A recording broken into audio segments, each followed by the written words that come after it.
Welcome back to Let's Get Cooking. It's me, Rashida, and you know what, y'all? It's still cold outside, so I'm gonna make some homemade steak chili. And guess what? I'm adding some Fritos to make chili cheese Fritos like I did when I was a kid. But wait, don't forget to subscribe. All right, let's get started making this delicious hearty meal. Okay, for this meal, I'm using half steak. I'm using like a chuck steak and half ground beef. I'm using some petite diced tomatoes, some onions, bell peppers, red peppers, two types of beans, black beans and kidney beans, a little bit of garlic, some garlic powder, seasonings, and I'm cheating because I'm using a couple little chili seasoning packets. All right, let's get started.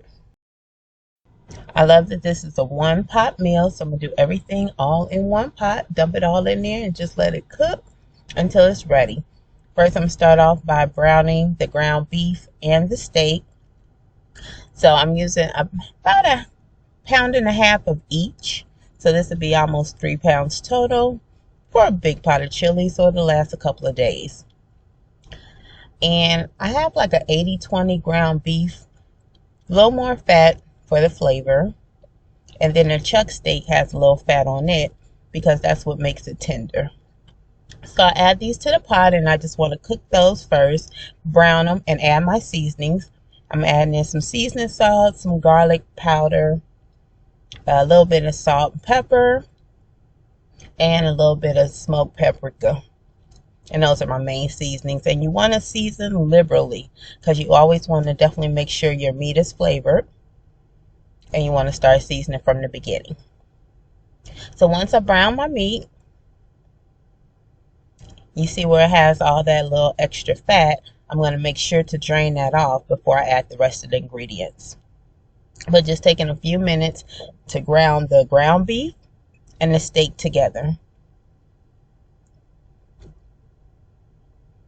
Now I make my chili using some diced tomatoes, but not a whole lot of tomato paste, not a whole lot of tomato sauce, because I don't really like it too heavenly tomato based. I like kind of just a well-balanced beef flavor and tomato flavor. Now I'm adding in my diced onions, red peppers, and green peppers, and it's just about one of each, one red pepper, one bell pepper, one onion, diced up. Now at this time I did drain the meat, so it's already drained before I added in the peppers. I'm adding in my beans. I like black beans and I like kidney beans. Usually kidney beans is a standard in chili, but I like to add black beans, so I'm using both. 1 can of each. Then I want to add in my I like petite diced cut tomatoes, a can of petite diced cut tomatoes, but if you use regular diced tomatoes, that's fine also. Just 1 can. And then I'm adding in 2 cloves of garlic, just chopped up. And I'm going to mix these all together.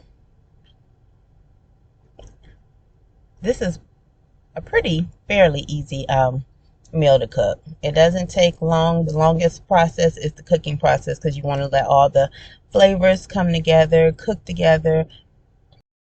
I call it harmonizing. All the flavors begin to harmonize in the pot as they slowly cook over the stove.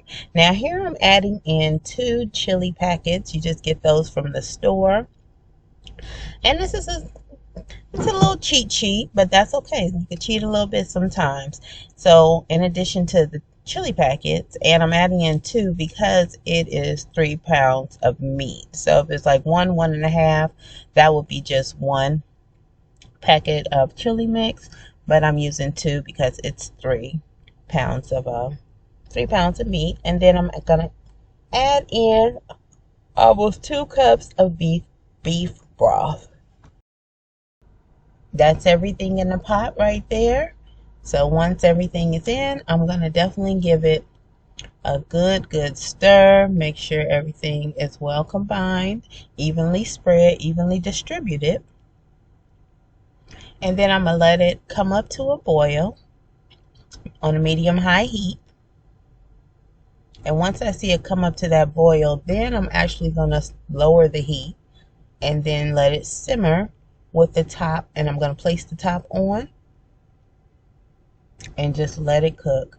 And I will check it about 2 or 3 times in the midst of the cooking process. So now that everything's in the pot, from this process on, you'll see a little bit of stirring here and there. That's going to be mostly what I do when I check on the chili every 30 minutes or so. I'm going to cook it for about an hour, 10 minutes. So I'm going to check it after 30 minutes, check it again after an hour. That was just the rest of my beef broth. 1 can of beef broth. If you have a box of beef broth, just use 2 cups.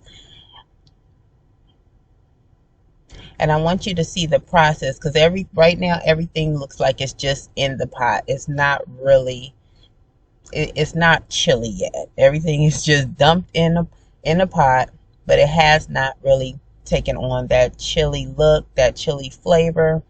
But once it cooks, oh, it's going to be a hearty pot of chili.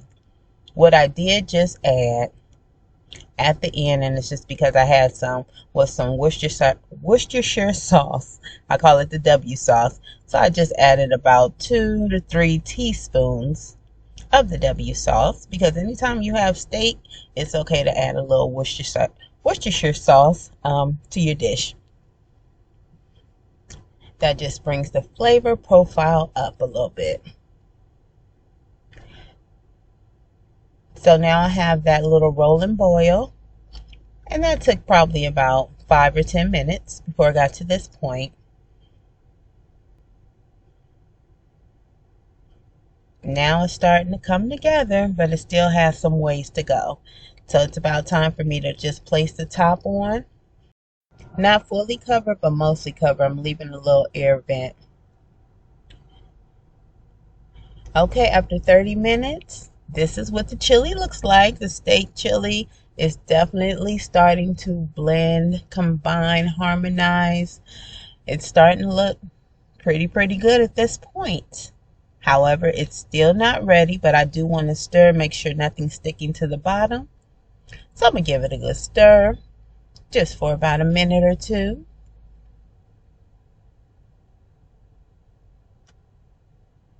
All right, chili, you're looking good, but you still need a little more time.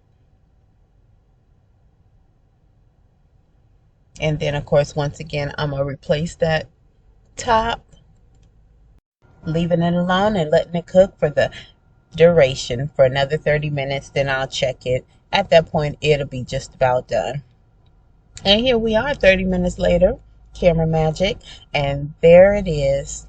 This is the point where the chili is chili. The chili is chili. The flavors have become family. The consistency is there. Oh, it looks delicious.